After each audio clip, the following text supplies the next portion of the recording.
I would like to welcome everyone back to another episode of the Our View podcast, where we aim to educate, raise awareness, and change the tone of conversation about disabilities. I am happy to welcome my guest, Katheryn Bermann, to the show today. So, Katheryn, thank you for joining me. Thank you for inviting me. I'm really excited. Yes, so we were just talking before I started hitting record, and um, as I have found previous guests through the Facebook group Find a Guest to Be a Guest, I made a post a few months ago. It was probably in September, maybe even a little before then. But we are now finally getting around to recording in January. So thank you again for being patient with me and still being available to record. I'm really excited to have you on and to have you share this very important information. No problem. I'm excited to put that information out there. I feel like it's really important. And I just hearing your story before we were recording, it's amazing. Oh, thank you. Wow. Yeah. People need So, to look you up. You're doing a great work. well, thank you. Thank you so much. And I'm truly passionate about this work and just wanting to, again, change the tone of conversation, change the way that um, people view those of us who live with disabilities, because it's not always a positive thing the way that they see us. So, just to educate, and I feel that's the way we can change the way that the conversation is discussed, is by educating, so people Definitely. learn more about disabilities. So, again, thank you for being here. And I would like for you to introduce yourself and tell us a little bit about yourself and who you are, what you do.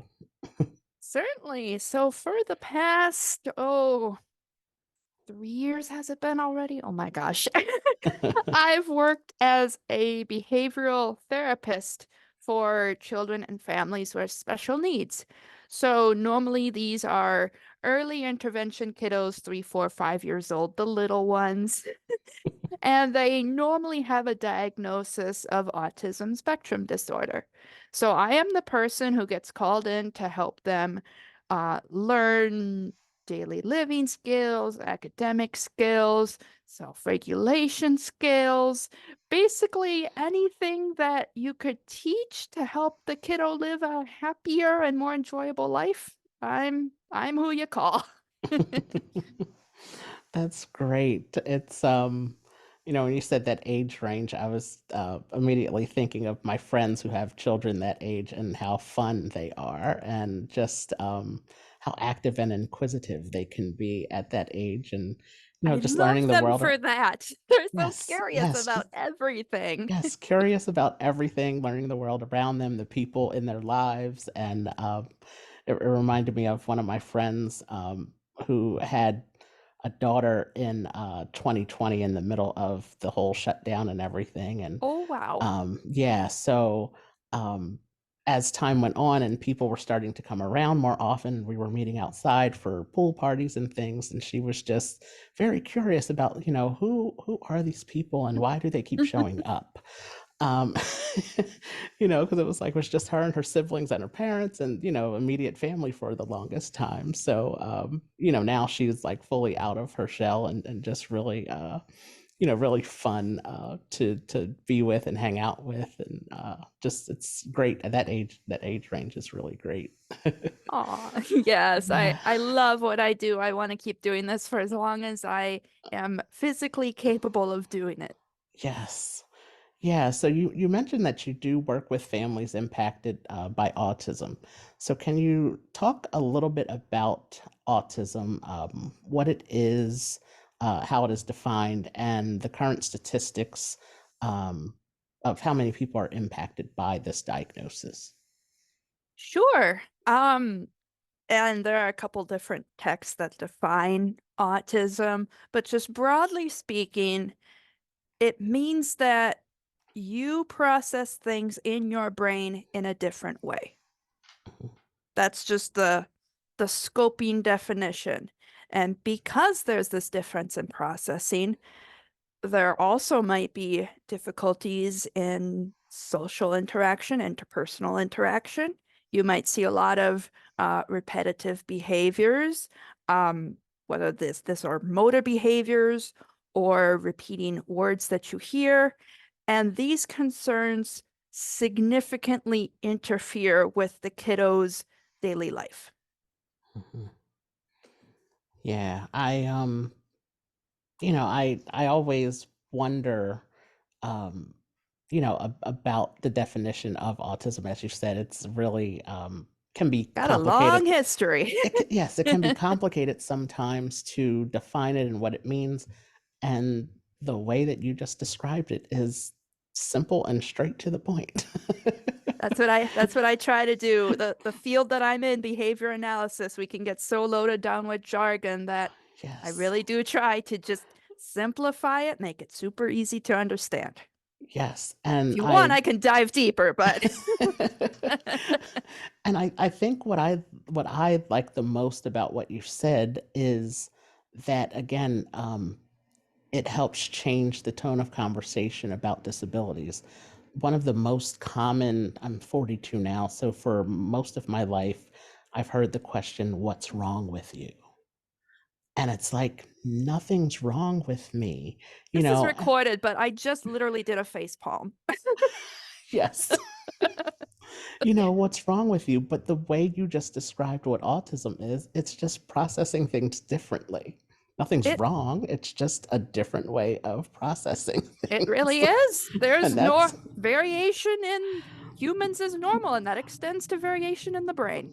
right. And that's it. That's all there is to it. And that was the one thing that I can always say my parents made me feel and made me believe about myself. Nothing was wrong with me. I just had to do things differently. I had to Right. walk differently. I had to, I was mobile in a different way than, my friends might have been who were walking without the braces and the crutches. And that I can do anything that I would like to do. I just have to do it differently, maybe. But nothing, Absolutely. yes, but nothing is wrong. So I think that's a very strong message to send about, autism and all disabilities in general, and just people in general. We're all different in all different kinds of ways. And sometimes, with the autism diagnosis, as you said, we process things differently. Hmm. And it's okay. Like there's nothing wrong with that. So thank you for breaking that, what could be a very complicated definition, breaking it down into very simple terms that, everybody can understand. And I wanted to follow that up with a question of, um, being that you work so closely with families and you have different experiences, and every person with autism is different, just like every person is individually different. So, but is there something that you can say that you feel is most misunderstood about having an autism diagnosis? Ooh, I think the biggest one is that you might have this idea that if you see a portrayal of autism in the media or in the movies, that that is how everyone on the spectrum is like. Oh, that's I'm good. I'm thinking of one movie in particular and one TV show in particular, which I will not name.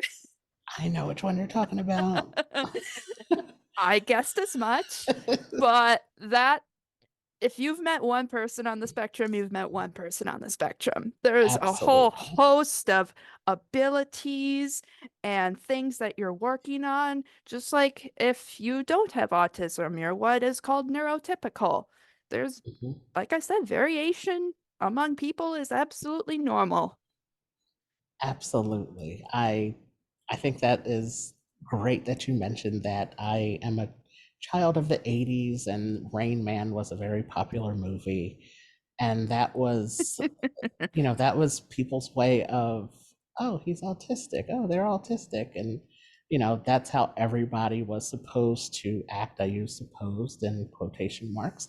Um, and that's not necessarily true. That is how that one person who was played by a character, an actor playing a character, that's how they, and it's based on most likely the writer's experience of someone they may have known who was autistic. but that is not necessarily how every single person will be. No. So that is so great that you said that. Thank you. No problem. I encounter that a lot with even just an everyday conversation, people thinking, "Oh, autism? Oh, that means such and such because I saw it on TV or because I know of one person who acts this way." Right. That would be great if we had a set criterion of everything that's going to happen if you are impacted by autism, but we don't. Right. Yeah, that would be great, but it's not the case. So, as an applied behavior analyst, I would Yep. say, um, how is it? How is that used in your field of work, working with families impacted by autism to assist them, as you mentioned, with daily activities of living and social, emotional, and advocacy advocacy skills? That was difficult to No say. problem. So yeah, that's the technical term for what I do is ABA, Applied Behavior Analysis. And there are ABA clinics, ABA centers all over the world. Usually, a parent or caregiver will reach out to us because of behavior concerns. A lot of kiddos impacted by autism will show self-injurious behaviors like hitting themselves in the head or aggressive behaviors. And there's a whole other debate about what is aggression. But that kind of concern, the outward behaviors. But that's not all of what I do, and I don't only work with children. Those of us in ABA can work with anyone because what we do, behavior analysis, is based on principles of psychology that hold across people. Wow. Yes. That So, is, yeah, go ahead. I'm sorry. so just taking all of that very general information into like a specific example, a large part of what I personally do is I look at what's going on, say if it is a behavior concern, look at what happens before the behavior, what sort of environmental things might be going on, and what happens afterward. Like, is somebody coming to comfort the kiddo? What effect are they having on their own environment by doing that behavior? I break all those things down and I modify both parts of those, what happens before and what happens after, um, to first increase or decrease the behavior as needed, and to teach the kiddo skills to say if it's head hitting because they don't have the words to describe what they want, give them those words. Mhm. Yeah, that is, as I said, I majored in psychology, so the ABA is something that I know a little bit about, not much. But it is interesting how, like you said, by looking at what happens before the behavior and after, and figuring out how those three things are related, the before, during, and the after, how they're related and how they can be, modified, is really an interesting, really interesting field to be in. So, you've been doing It that, you said, is. for 3 years already. So it's really, Yes. it's great that you're doing it, and what a time to be involved in this field when most of the world has been shut down for a little bit because of the pandemic. So it's so that's really really great that you're involved in this type of work. And I just had one final question. I'm trying to switch up my questions this season to end the conversation. So, the last question I have for you is, what time of day do you get your best work done? Oh, wow. Um, Best quality of work, I would say, Yes. in the later on in the morning after I've had my breakfast, after I've had my coffee. I'm one of I'm part of that group of people that comes into the office very energized in the mornings and ready to go. But in terms of sheer quantity of ideas, it's always when I'm trying to go to sleep. Yes, me too. Me Not sure why that too. happens, but it happens a lot. Oh, it happens so often for me. It's really, it's the time when, that 8 or 9 o'clock hour when you're struggling to stay awake and it's like, oh, it's dark outside. I want to go to bed. But then when you finally go and lay in bed, it's like, oh, I'm wide awake and I have all these Mhm. ideas of things I need to do, I want to do. And what about this too? It's crazy. I It could is. be sitting in a completely dark room and focused on going to sleep, and all of a sudden think of, oh, what if I tried this idea with this client? And I'm jotting things down, and all of a sudden an hour has passed. Right. Yes, I agree. That happens to me often, and sometimes I'll wake up and I'll send off an email to somebody, and they're like, "Wow, you thought about this pretty early. Like it's really early in the day." I'm like, "No, I thought about it in the middle of the night when I couldn't sleep, and I wrote it I've done down." that. Right, and I wrote it down so I could send it to you first thing in the morning. So it's really that's funny. I'm definitely a later in the day and nighttime person for ideas and getting things having ideas and being creative. I think that happens for me more often uh in the afternoon, later in the afternoon, or in the nighttime. That might just be my background too, working in a warehouse for so long and being on active duty for a while. Yes. Yeah. Yeah. But Catherine, thank you so much for this conversation. I really appreciate you taking the time to share your story and information about the work that you do and the families you work with. It's very important, again, that we share information about disabilities, and that's how we begin to break down those stereotypes and stigmas that are often attached, sadly, to disability diagnoses. And thank you for the work that you do. It's really really important that you are there supporting these families. So thank you so much. No problem. I love my job. I love doing this, and I love being a resource for the families that I work with. Yes, yes, great. But thank you, and enjoy the rest of your day. Thank you. You too. Thank you for listening to this episode of the Our View podcast. Leave us a review on Apple Podcasts to let us know what you thought of the episode. Follow us on all social media platforms at Our View for Life. That's OURVIEW, the number 4, LIFE.